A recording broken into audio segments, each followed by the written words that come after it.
Kebaikan tidak akan jadi jelek meskipun dia dicaci orang.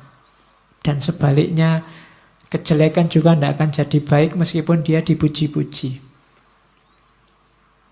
Celaan dan pujian tidak memiliki efek yang sejati, tidak memiliki efek yang hakiki. Efeknya cuma citra-citra di luar saja, tapi yang baik akan tetap baik, yang jelek juga akan tetap jelek. Biar jiwamu bersih, maka tidak perlu kamu terpengaruh oleh celaan atau pujian.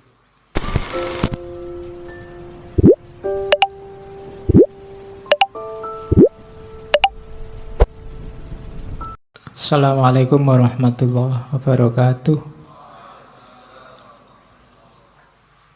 Bismillah, kita lanjutkan ngaji kita. Sekarang kebaikan. Rumus pertama kebaikan itu simpel. Jangan buang-buang waktu memperdebatkan apa itu orang baik. Jadilah orang baik, simpel. Tidak usah terlalu banyak diskusi untuk membahas orang soleh itu kayak gimana ya Pak. Pokoknya jadilah orang soleh. Tidak usah terlalu banyak debat kalau untuk ini. Kita memang sering terlalu banyak diskusinya, banyak membahasnya, banyak tanyanya. Jalannya jarang. Kita bahas secara detail kira-kira ya. Waktunya tahajud yang afdol itu sepertiga malam itu jam 3 pas, apa kira-kira jam 3 lebih 15 apa jam 3.30. Itu diskusi ini ngono. Sholat ndak Pak. Iya. Kamu diskusi tentang tarawih itu 20 apa 8, mati-matian nyari dalil yo. Terus ndak tarawih. Itu namanya kamu sibuk memperdebatkan apa itu orang baik, tapi kamu tidak jadi orang baik. Jadi sudah diselesaikan saja debatnya, diskusinya, bahasnya. Ayo jalan dengan kebaikan masing-masing yang kita yakini. Makanya Al-Quran itu secara tegas motong, mungkin itu semacam motong debat ya. Memang Allah menciptakan manusia itu beda-beda, syir'atan wa minhajan. Ada aliran-aliran, ada pendapat yang berbeda, ndak apa-apa. Liyabluwakum fima atakum, untuk mengujimu, ndak apa-apa memang. Kamu diuji dengan perbedaan itu. Selanjutnya fastabiqul khairat. Jadi orang baik, berlomba-lombalah jadi orang baik, bukan berlomba-lomba mendiskusikan kebaikan. Jadi rumus pertama itu, kalau kita berlomba-lomba jadi orang baik, hidup kita sendiri dan bersama orang lain insya Allah juga baik. Hari ini kan kita tidak berlomba-lomba dalam kebaikan, tapi berlomba-lomba sering-sering nyari salahnya orang lain. Terus akhirnya debat. Mana yang lebih benar, mana yang lebih salah. Akhirnya tidak ada yang menjalankan, isinya debat. Maka rumusnya Marcus Aurelius, jangan buang-buang waktu untuk memperdebatkan apa itu orang baik. Jadilah orang baik saja. Rumus yang kedua, kita harus melakukan kebaikan kepada orang lain sesederhana kuda lari. Lebah menghasilkan madu atau kebun anggur membuahkan anggur. Masa demi masa tanpa memikirkan lagi anggur yang telah dihasilkan. Jadi melakukan kebaikan itu jangan perhitungan. Sudah berapa ribu ya bulan ini aku sedekah, itu perhitungan. Biasanya orang yang masih perhitungan itu masih nunggu balasan. Aku sudah sedekah sekian juta, baliknya 7.000 kali lipat. Kalau sekian juta kali 7.000, wah aku nanti dapat sekian. Itu masih perhitungan namanya. Janganlah lakukan kebaikan kepada orang lain alamiah saja, karena memang tugasmu untuk melakukan kebaikan itu. Kayak kuda lari, kayak lebah bikin madu. Lebah itu kan bikin madu, terus madunya mbok ambilin, mbok minumi, kan dia tidak protes. Jadi coba bisa demo mereka, itu kamu susah, nggak dapat madu. Saya membayangkan kayak ayam itu demonstrasi, nggak mau bertelur saja.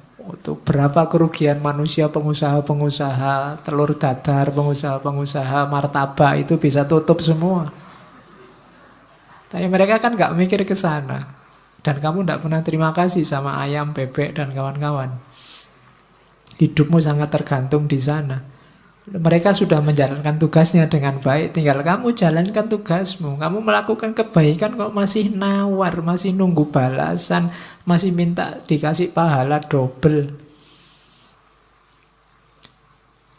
Jadi jalankan kebaikan itu secara natural, alami. Tanpa harus mikir, tanpa harus nagih-nagih kamu dapat apa. Jadi rumus kedua itu. Rumus pertama, jadilah orang baik saja, titik. Rumus kedua, jalankan kebaikan secara alamiah. Tidak perlu terlalu banyak mikir, terlalu banyak pertimbangan. Apalagi yang engkau harapkan saat membantu orang lain? Tidak cukupkah bahwa engkau sudah menjalankan tuntutan alam? Engkau meminta imbalan juga? Nah, itu pertanyaannya Markus. Seolah-olah matamu mengharapkan balasan juga saat melihat atau kakimu saat berjalan. Padahal untuk itulah keduanya diciptakan. Bayangkan kalau mata juga minta gaji, kakimu setelah dipakai jalan lari banyak, aku capek sekali, ini harus dikasih kompensasi, kan tidak begitu. Ya memang tugasnya kaki untuk jalan, tugasnya mata untuk melihat. Mereka tidak minta pahala, mereka tidak minta bayaran darimu. Kakimu kan nggak teriak-teriak, ayo aku sudah capek ini, saatnya pijet, kan dia tidak begitu. Kakinya menerima saja. Oke, jadi rumus kebaikan ada dua. Yang pertama, jalankan apa adanya. Yang kedua, jalankan secara alamiah. Lawannya kebaikan itu kejahatan, kesalahan. Katanya Markus, ingatlah siapapun yang melakukan kesalahan, ia bersalah pada dirinya sendiri. Siapapun yang melakukan ketidakadilan, ia melakukannya pada dirinya sendiri. Yang dilakukan apa? Membuat dirinya jahat, mengacaukan ritme alamiahnya sendiri tadi. Kesalahan apapun yang kamu lakukan itu sebenarnya kamu sedang bersalah pada dirimu sendiri. Man amila solihan fali nafsih wa man asa'a fa'alaiha. Barang siapa beramal baik itu untuk dirinya sendiri, dan barang siapa beramal jelek juga untuk dirinya sendiri.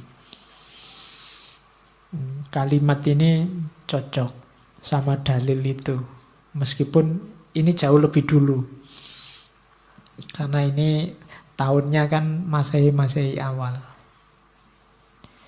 Jadi kebaikan itu lawannya salah, dan ketika kalian melakukan kesalahan, yang kamu hancurkan adalah dirimu sendiri, bukan orang lain. Meskipun salahnya pada orang lain. Ini rumus selanjutnya, kebalikannya rumus tadi. Sama-sama simpelnya. Kalau tidak benar ya jangan dilakukan. Kalau tidak baik, tidak benar untuk dikatakan, ya jangan dikatakan. Rumus selanjutnya, jangan bertindak seolah engkau akan hidup 10.000 tahun lagi. Kematian akan menggantungmu. Saat engkau masih hidup, milikilah dan masih memiliki kekuatan, lakukan kebaikan. Karakter yang sempurna itu hidup setiap hari seakan ini hari terakhir, tanpa membuat kacau, tanpa tidak peduli, tanpa pura-pura. Jadi lakukan kebaikan sekarang.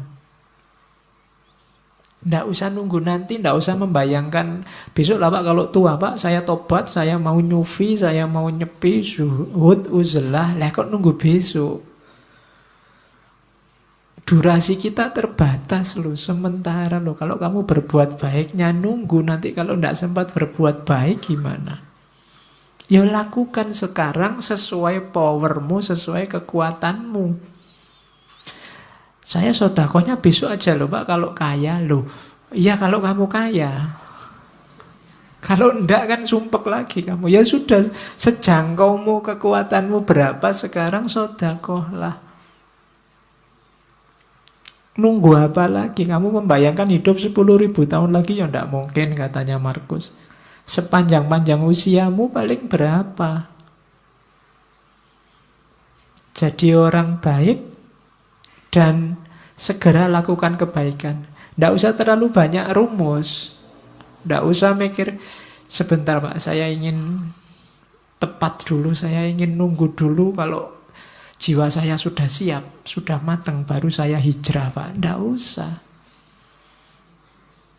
Begitu kamu tahu itu kebaikan, jalankan. Nunggu Pak, mental saya belum siap Pak. Lah nunggu kapan lagi? Wong kamu ndak bisa jamin umurmu bisa sampai besok pagi apa bisa sampai minggu depan. Jadi lakukan kebaikan sekarang. Oke. Kemudian rumus kebaikan yang lain dari Markus adalah jangan terlalu ribet, terlalu peduli, terlalu sumpek dengan pandangan komentar orang lain, keburukan-keburukan orang lain. Kita ini berbuat baik jarang, lebih sibuk bahas keburukannya orang lain.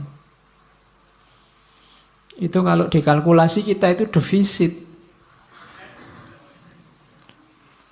Jadi bahas salahnya orang terus. Itu kan defisit namanya. Berbuat baiknya jarang. Katanya Markus adalah sesuatu yang menggelikan. Menggelikan itu berarti hasilnya orangnya harusnya ketawa. Saat orang tidak menghindar dari keburukannya sendiri. Yang ini mungkin dilakukan. Namun orang lebih suka menghindar keburukan orang lain yang tidak mungkin dilakukan. Yang kita bahas selalu keburukan orang lain. Yang ini susah, bahkan tidak mungkin untuk dilakukan. Orang lain punya dunianya sendiri. Yang lebih gampang adalah mengubah keburukanmu jadi kebaikan. Tapi itu tidak kamu lakukan. Kamu lebih sibuk dengan keburukannya orang lain. Seolah-olah kamu ingin orang lain itu jadi baik. Padahal itu susah karena menyangkut orang lain. Bahkan tidak mungkin. Sibuklah dengan keburukanmu untuk jadi baik. Ini lebih mungkin karena kamu yang menguasai dirimu. Nah, ini rumus kebaikan. Jadi jangan capek habiskan energimu untuk keburukannya orang lain. Orang lain itu tugasmu paling mentok kan mengingatkan. Dia berubah atau tidak di luar kuasamu. Yang lebih kamu kuasai dirimu sendiri. Mau berubah atau tidak kan tergantung dirimu. Harusnya kamu lebih sibuk di sini, tapi kamu tidak sadar, tidak mau melihat keburukanmu. Yang kamu lihat selalu keburukannya orang lain. Oke, ini nasihatnya Markus. Yo rasane kan koyo kamu belajar akhlak kan malam hari ini. Padahal ini filsafat akhlaknya Romawi zaman awal abad Masehi, tahun 100-an Masehi. Ini setiap yang saya omongkan bisa kamu carikan dalilnya. Kamu cari Qur'annya apa hadisnya, insya Allah ada. Kamu pakai bahan khutbah Jumat besok. Ya. Katanya Markus, saat bertindak jangan menunda-nunda, saat berkata jangan membingungkan orang lain. Saat berpikir jangan sesat. Latihan berpikir yang jernih. Jiwamu jangan pasif atau agresif. Pasif itu tidak ngapa-ngapain, agresif itu menyerang orang lain. Hidupmu jangan hanya mencari keuntungan. Ini rumusnya. Lakukan kebaikan segera, jangan ditunda-tunda. Kalau ada perlunya ngomong, ngomonglah yang bisa dipahami orang dan bermanfaat. Jangan ngomong yang cuma membingungkan orang, apalagi menyakiti. Berpikirlah yang jernih. Kemudian mentalmu harus mental aktif, tapi tidak agresif, apalagi pasif. Aktif itu selalu mengejar, mencari yang lebih baik, lebih benar. Kalau agresif itu menyerang orang lain, nyari-nyari kesalahannya orang lain. Kalau pasif itu tidak ngapa-ngapain, nunggu takdir. Jangan pasif, jangan agresif. Terus hidup jangan hanya menggunakan kalkulasi untung rugi. Kamu akan kecewa. Kamu akan kehilangan banyak malahan. Setiap kali mau melakukan kebaikan, kalau kamu hanya nyari kalkulasi untung ruginya, akan ada sangat banyak hal yang terlewat dalam hidupmu nantinya. Maka Markus ngasih rumus 5 itu. Bertindak jangan ditunda, berkata jangan membingungkan, berpikir jangan sesat, jiwamu jangan pasif atau agresif, hidupmu jangan hanya mencari keuntungan. Kalau apapun yang kamu lakukan mencari keuntungan, yang ketemu justru adalah kerugian. Nah, ini rumusnya hidup. Ini enak kalau diceramahkan, kalau dijalankan berat. Ya, kalau ngomong kan enak, kamu manduk-manduk, oh iya Pak, bener Pak. Cuma ya nanti keluar dari sini ya kembali ke asal. Ya. Kindness is unconquerable. Kebaikan itu tidak terkalahkan selama without flattery or hypocrisy. Selama tidak dibarengi flattery, kesombongan atau kemunafikan. Kemunafikan berarti baiknya pura-pura. Flattery berarti baiknya berpamrih dipuji, untuk kamu bahan menyombongkan diri. Jadi kebaikan itu akan rusak kalau kemasukan flattery dan hipokrisi. Flattery berarti ada pamrihnya, dan hipokrisi berarti kamu sebenarnya tidak melakukan kebaikan, cuma pura-pura. Kalau baikmu tulus, tidak pura-pura, maka kebaikanmu tidak akan ada yang mengalahkan. Unconquerable. Mungkin pakai rumus ini yang dipakai oleh Markus, sehingga sedahsyat apapun kepahitan hidupnya, kesulitan yang dia hadapi, dia bisa bertahan sampai akhir. Dan jadi salah satu kaisar paling menonjol dari Romawi. Oke, selanjutnya tentang kebersihan jiwa. Kalau tadi kan yang baik-baik, yang jelek-jelek tolong jangan masuk. Yang pertama apa? Ambisi. Ambisi berarti mengikatkan kenyamananmu pada apa yang dikatakan atau dilakukan orang lain. Orang yang berambisi itu kan targetnya biasanya keluar dari dirinya. Kesuksesan yang bergantung pada orang lain. Kamu tidak akan ketemu apa yang kamu ambisikan. Hidup yang penuh ambisi tidak akan nyaman, karena bergantung pada yang di luar diri. Bersenang-senang berarti mengikatkan kenyamananmu pada sesuatu yang terjadi pada dirimu. Bersenang-senang juga begitu, tergantung pada mood tadi. Tergantung pada suasana hati. Itu juga kamu tidak akan bersih jiwamu kalau inginnya senang-senang terus. Kejernihan jiwa adalah tadi kebersihan, kebebasanmu dari yang di luar diri. Jangan tertipu oleh dua hal ini selanjutnya. Celaan dan pujian tidak memiliki efek yang sejati. Kalau engkau melakukan kebaikan, dicela atau dipuji orang, tidak akan mengefek pada kebaikan itu. Kebaikan tidak akan jadi jelek meskipun dia dicaci orang. Dan sebaliknya, kejelekan juga tidak akan jadi baik meskipun dia dipuji-puji. Celaan dan pujian tidak memiliki efek yang sejati, tidak memiliki efek yang hakiki. Efeknya cuma citra-citra di luar saja, tapi yang baik akan tetap baik, yang jelek juga akan tetap jelek. Biar jiwamu bersih, maka tidak perlu kamu terpengaruh oleh celaan atau pujian. Selanjutnya, tidak ada kesombongan yang lebih tinggi dibandingkan orang yang membanggakan ketidaksombongannya, kerendah hatiannya. Saya Pak, tidak sombong loh saya itu sombong paling pol itu. Ya. Saya itu murah hati loh Pak, saya itu suka menolong, baik, tidak sombong. Rendah hati itu kalau versinya Markus justru itu kesombongan yang paling tinggi. Menyombongkan kerendah hatian. Oke, susah ya rumusnya. Ternyata yang kita anggap rendah hati ternyata justru kesombongan. Kemudian jangan kotori jiwamu dengan kemarahan. Kenapa? Karena efeknya marah itu biasanya lebih dahsyat dibandingkan sebabnya marah. Kamu marah karena temenmu minjem motormu ndak pamit. Kemarahanmu kamu ungkapkan dalam bentuk apa? Itu biasanya efek dari kemarahan ini lebih dahsyat daripada sekedar motormu tadi nggak bisa kamu pakai karena dipinjam sebentar.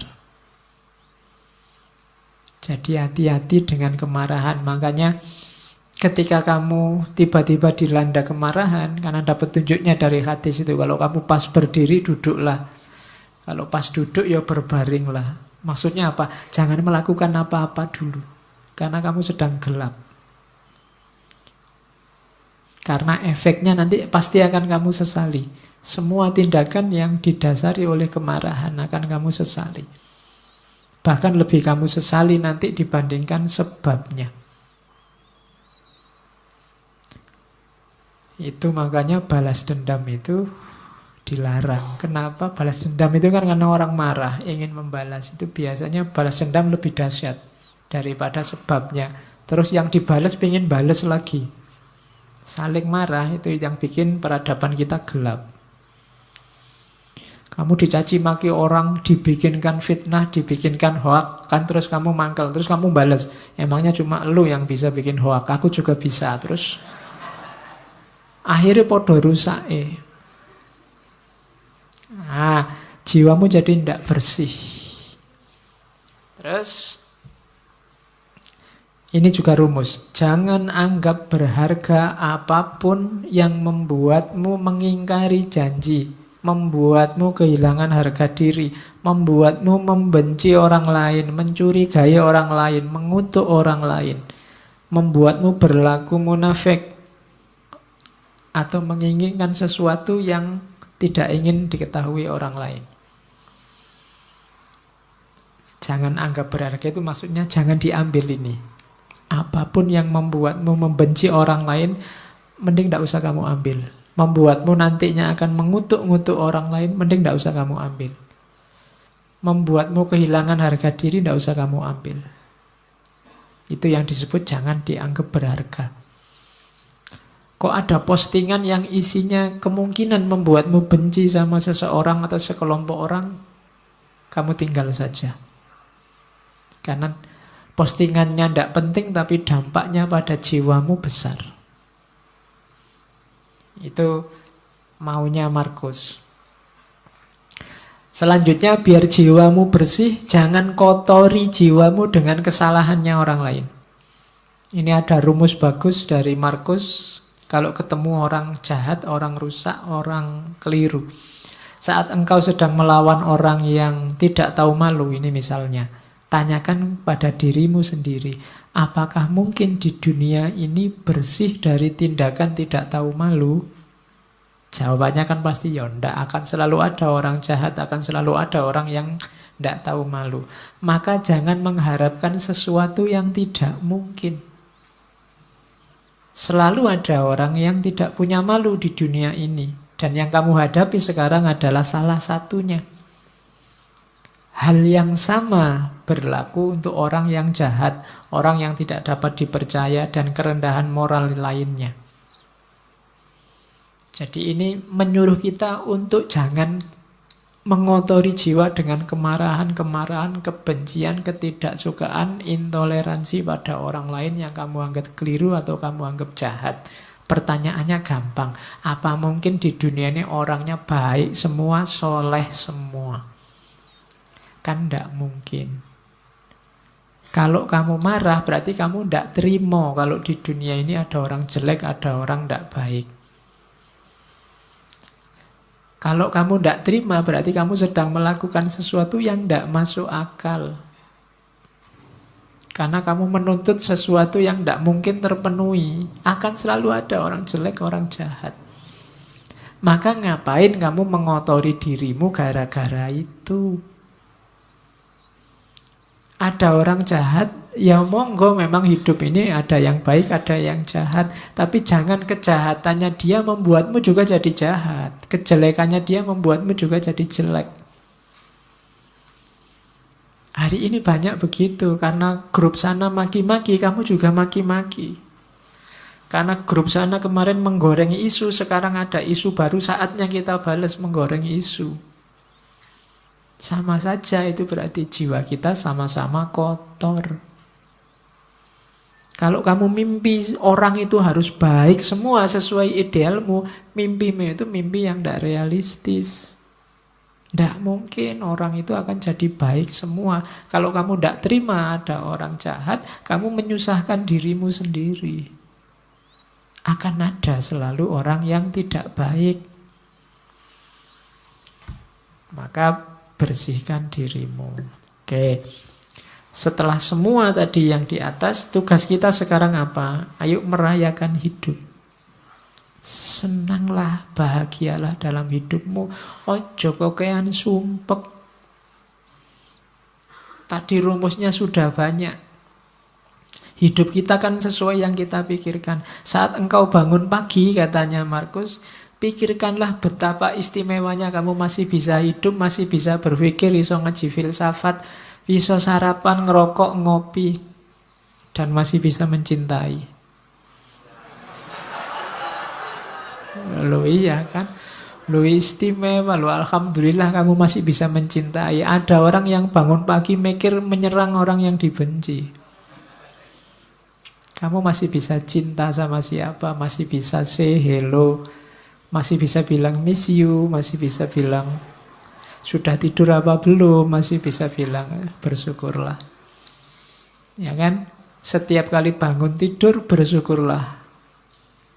Kenapa? Masih diberi kesempatan hidup lagi. Tidak ada jaminan loh begitu kamu tidur terus bisa bangun. Kamu sendiri kan tidak bisa mengatur dirimu biar pokoknya besok saya harus bangun, tidak bisa. Ternyata bangun atau tidak tergantung dirimu. Maka bersyukurlah. Begitu bangun kamu masih bisa sadar, masih bisa mikir, itu kenikmatan luar biasa, bersyukurlah. Masih bisa menikmati hidup, masih bisa minum, makan. Yang lain mungkin sudah dilarang makan ini, dilarang makan itu, kamu masih bebas, bersyukurlah. Paling tidak kamu masih bisa mencintai seseorang. Nah, rayakanlah hidupmu. Wajahmu jangan kayak wajah orang susah terus. Ya, hidup kita ini menyenangkan kok. Oke, terimalah segala sesuatu yang diikat oleh takdirmu. Cintailah orang-orang yang ditakdirkan bersamamu dan lakukan dengan sepenuh hatimu. Hidupmu akan nyaman. Dapat apa saja diterima, dinikmati.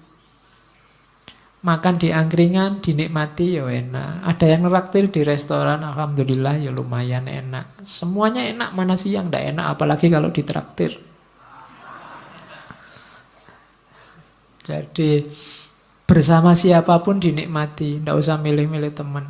Yo, setiap orang punya karakter, punya gayanya sendiri. Tapi kan ada yang jahat, Pak. Ya, jahat silahkan jahat, tapi kan tidak mengotori jiwamu.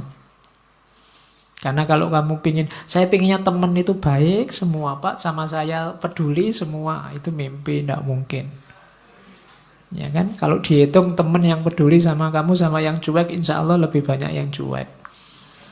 Loh, tapi kalau ketemu senyum itu basa-basi. Ya, setiap orang disibukkan nomor satu dengan hidupnya sendiri masing-masing. Jadi rayakanlah hidupmu, jangan terlalu sumpek. Jangan memimpikan apa yang tidak engkau miliki. Namun akuilah anugerah atas apa yang engkau miliki, lalu bersyukurlah sambil mengingat, tulisannya salah itu. Sambil mengingat betapa engkau akan sangat memimpikan apa yang kau miliki sekarang kalau engkau tidak memilikinya. Kamu pegang HP, syukurilah. Tidak usah mimpi pegang HP yang lebih mahal dengan kualitas lebih baik. Kamu punyanya HP ini, mikirnya dibalik. Seandainya HP kayak gini saja aku tidak punya, aku mesti mati-matian ingin beli HP yang kayak gini. Itu loh. Punya pacar kok tidak terlalu cakep. Mikirnya juga begitu. Kalau kamu mikir, kok nyari yang lebih cakep lah, kamu mimpi. Mikirnya dibalik. Seandainya yang kayak gini saja aku tidak dapat, mesti aku ngejar-ngejar yang kayak gini juga. Nanti kamu jadi bersyukur. Gitu loh. Iya, mikirnya dibalik. Itu membuat kamu bersyukur. Kuliah dapat nilai C misalnya. C kan batas minimal kamu lulus. Itu kan, waduh kok tidak dapat A ya. Oh, itu kamu akan sumpek. Kenapa? Kamu mimpi yang kamu tidak punya. Mimpinya itu seandainya aku dapat E, aku mesti akan mengejar-ngejar. Seandainya dapat C pun cukup. Nah, itu kamu lebih bahagia. Gitu loh. Makan kok cuma dengan tempe saja, tidak ada yang lain. Itu mikirnya kamu jangan ayam. Tapi mikirnya seandainya adanya cuma nasi, mungkin ada tempe satu aja aku sudah senang. Itu jadinya kamu bersyukur punya tempe itu. Itu caranya merayakan hidup. Kalau tidak begitu, kamu akan sumpek terus.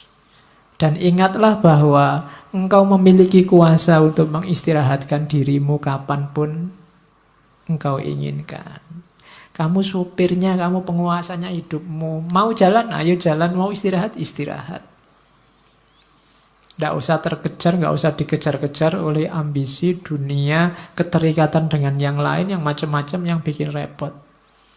Menghabiskan energi, menghabiskan waktu. Engkau yang menguasai hidupmu, kapanpun ingin berhenti, saat ini juga kamu bisa.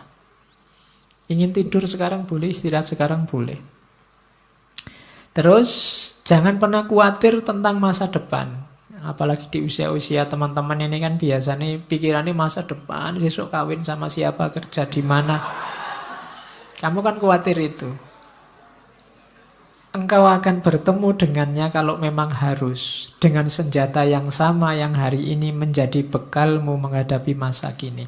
Dulu waktu kamu SMA atau SMP, mikir kuliah, wah bisa ndak ya aku kuliah? Kuliah hari pertama kamu takut.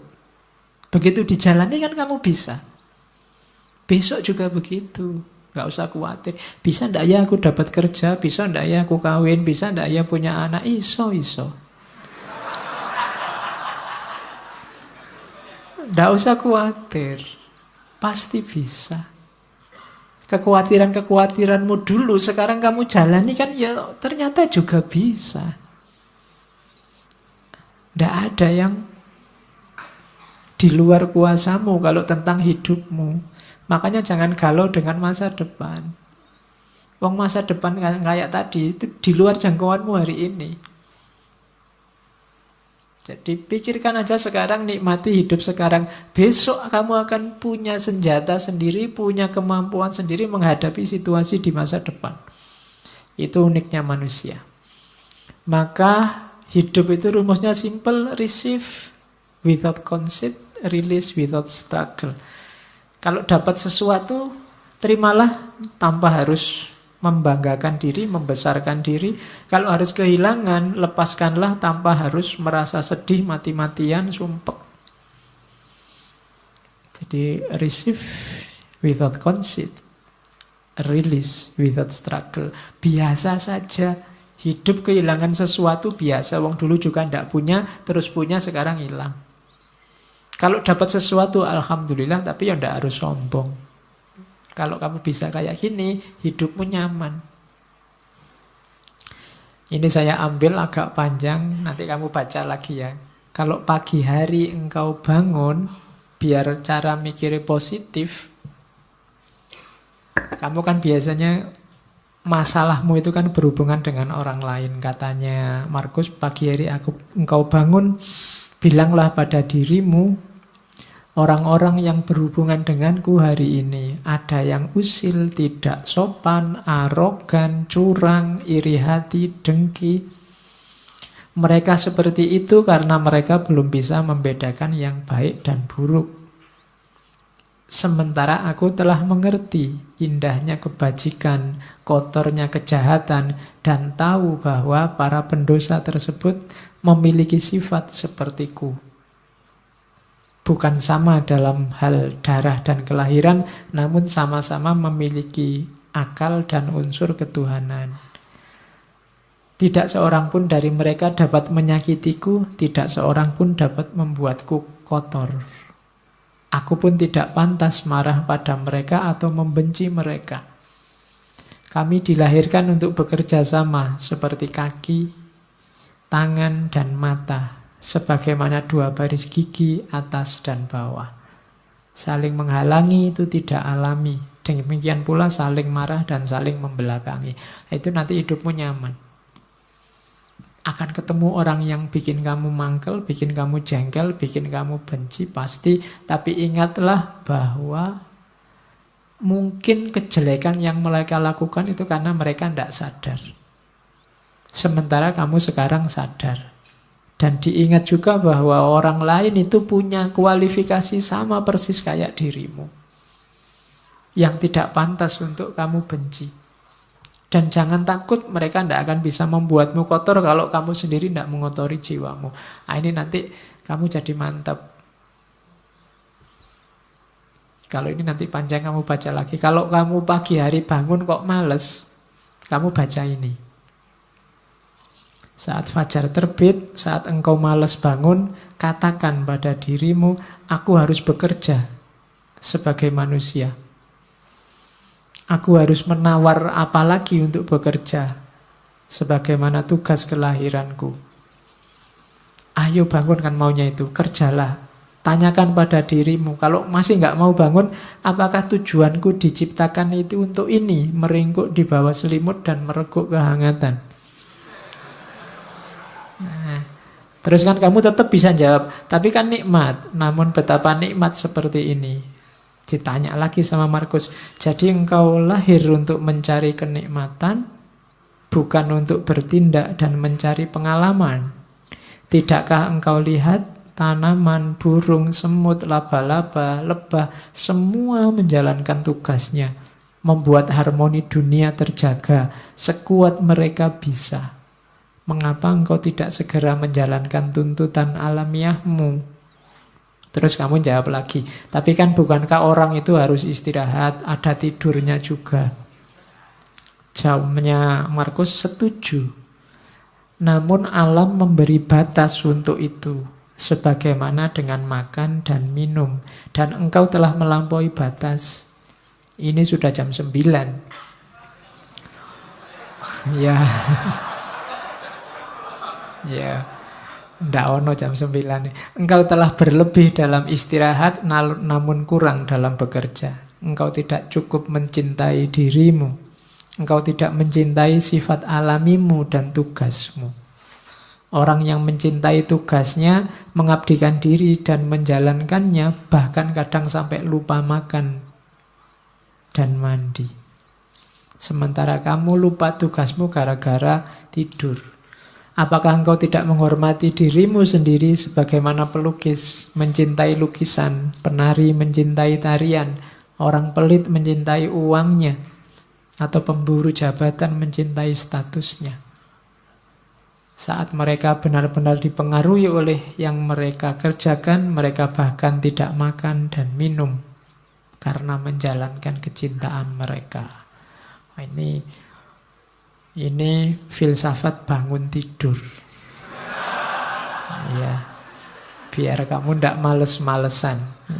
Karena kadang-kadang kalau sudah males kan meskipun bolak-balik HP-nya kamu tambah 10 menit sudah bunyi, 10 menit lagi, bunyi lagi, 10 menit lagi. Ning ya ora tangi-tangi. Oke. Kalau ini rumus hidup sama orang lain. Kapanpun kau menemukan kesalahan pada diri orang lain, tanyakan pada dirimu, apa kesalahan yang pernah kulakukan yang mirip dengan kesalahan yang akan aku kritik ini?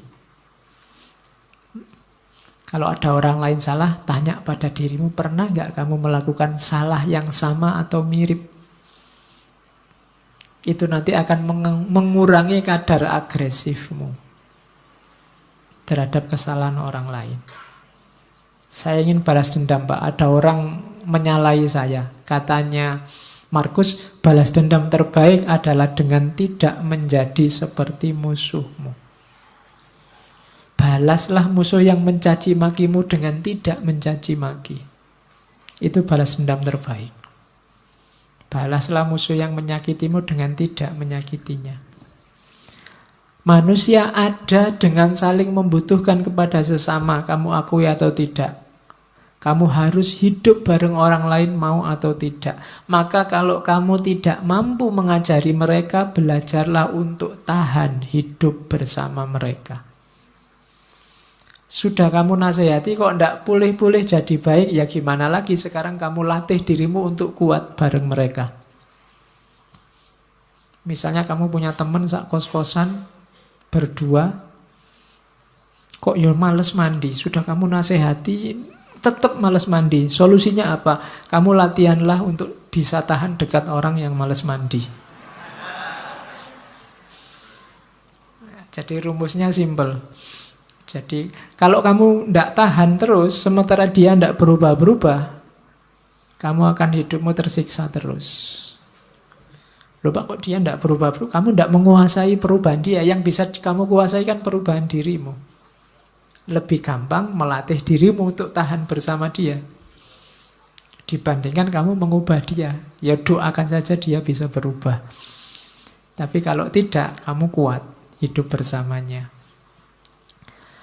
Kemudian lagi, lakukan apapun yang kamu inginkan. Bahkan jika engkau memecah belah dirimu, sebagian besar orang akan melakukan hal yang sama seperti sebelumnya. Ini maksudnya, kamu jangan terlalu pusing dengan kelakuan orang lain, tindakan orang lain. Kayak tadi, wah orang Indonesia ini kok tambah tidak toleran orang ini. Kamu kan sumpek sendiri. Sudahlah, kamu lakukan yang menurutmu baik. Kalau kamu ingin mengubah mereka, bahkan sampai kamu mecah-mecah dirimu, kamu katanya Markus, mereka akan balik lagi seperti adanya. Itulah karakternya manusia. Terus merasa sayang pada orang lain meskipun mereka melakukan banyak kesalahan adalah sifat uniknya manusia. Engkau dapat melakukannya. Cukup dengan mengakui bahwa mereka juga manusia. Mereka melakukan itu karena tidak sadar, berlawanan dengan kata hati mereka. Dan kita semua akhirnya akan sama-sama mati tidak lama lagi. Kita ini hidup bareng-bareng, ada orang yang salah, ada orang yang bisa diingatkan, ada orang yang tidak bisa diingatkan. Pada akhirnya sebentar lagi semuanya mati, maka kamu tidak usah terlalu sibuk, terlalu bingung dengan itu.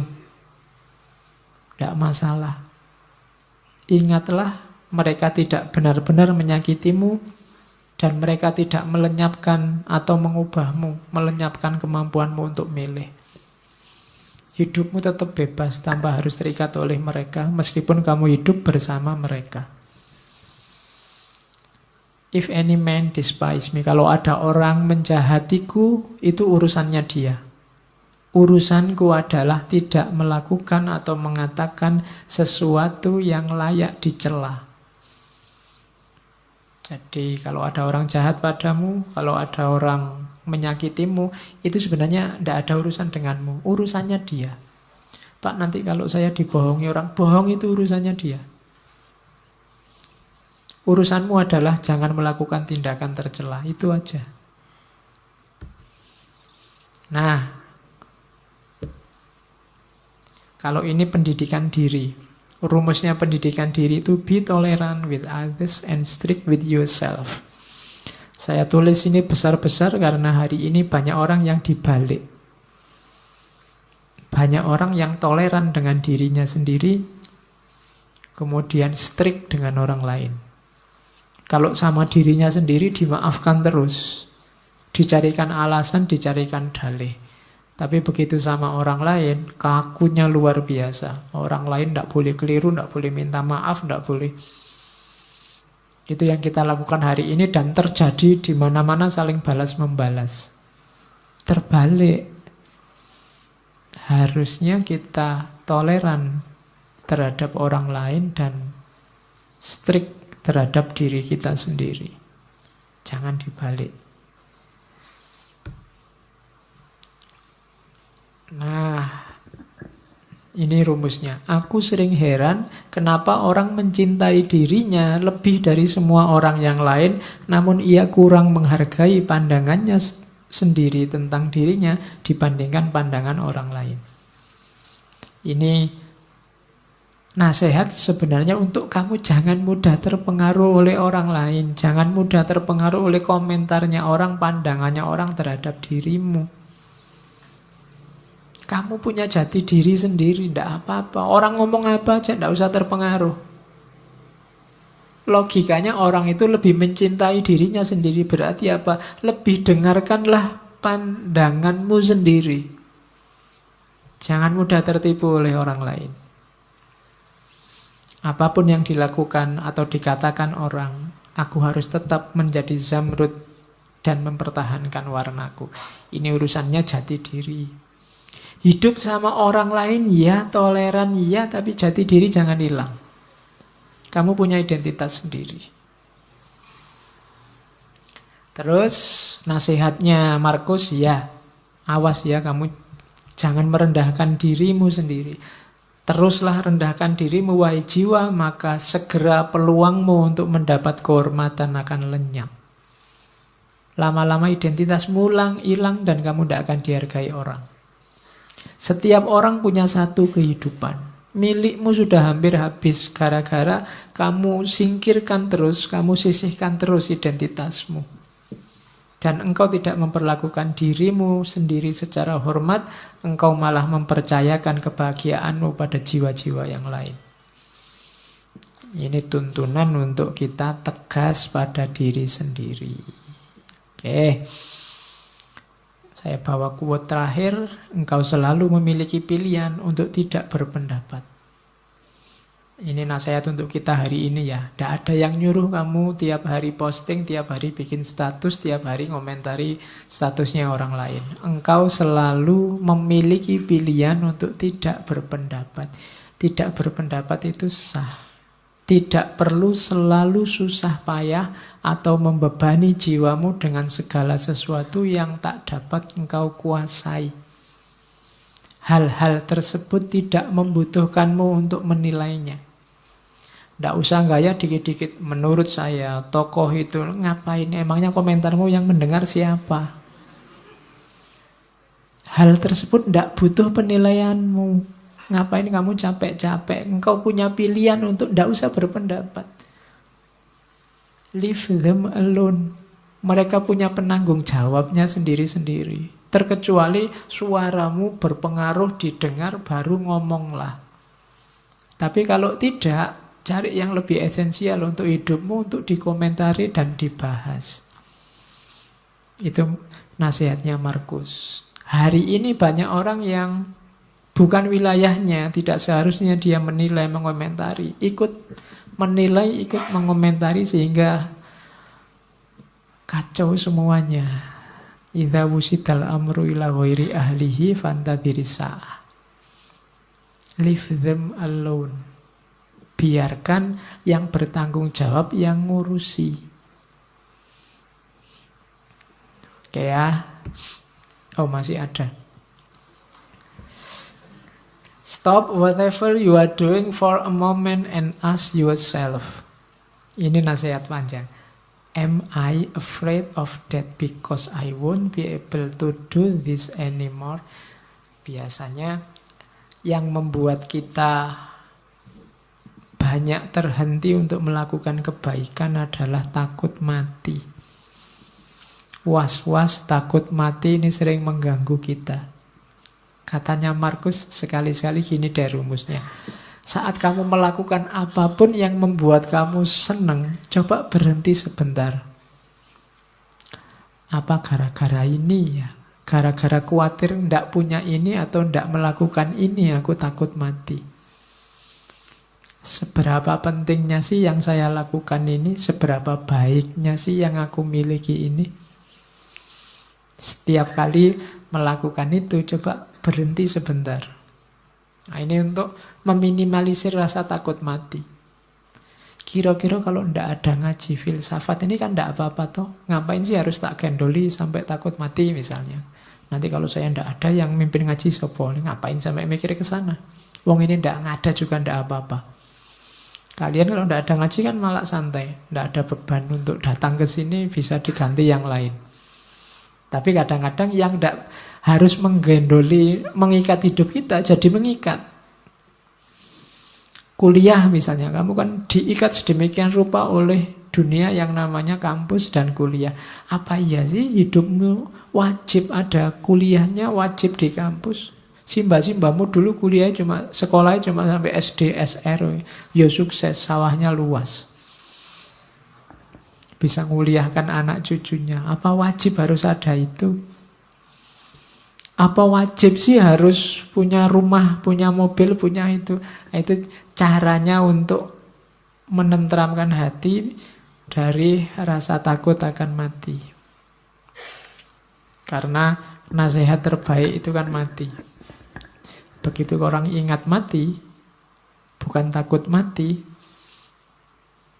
maka kemungkinan besar dia akan mudah untuk mempersiapkan diri menghadapi hidup sesudah mati. Mempersiapkan diri melakukan kebaikan-kebaikan. Oke, itu nasihat terakhir yang saya bawa dari Marcus Aurelius. Bayangkan raja besar, wilayahnya sangat luas, cara hidup, cara berpikirnya semacam ini. Maka dia jadi raja yang sangat tangguh, terkenal kesabaran dan ketabahannya, dan dia sukses. Meskipun banyak pemberontakan, banyak bencana, mengalami kepahitan hidup yang luar biasa. Dengan filsafatnya dia bisa sukses. Itu contohnya cara berpikir seorang king philosopher king. Raja filosof yang raja. Kadang yang jauh dari Allah bukan langkah kita, tapi hati kita. Semoga setelah ini bukan cuma ilmu yang bertambah, tapi juga iman.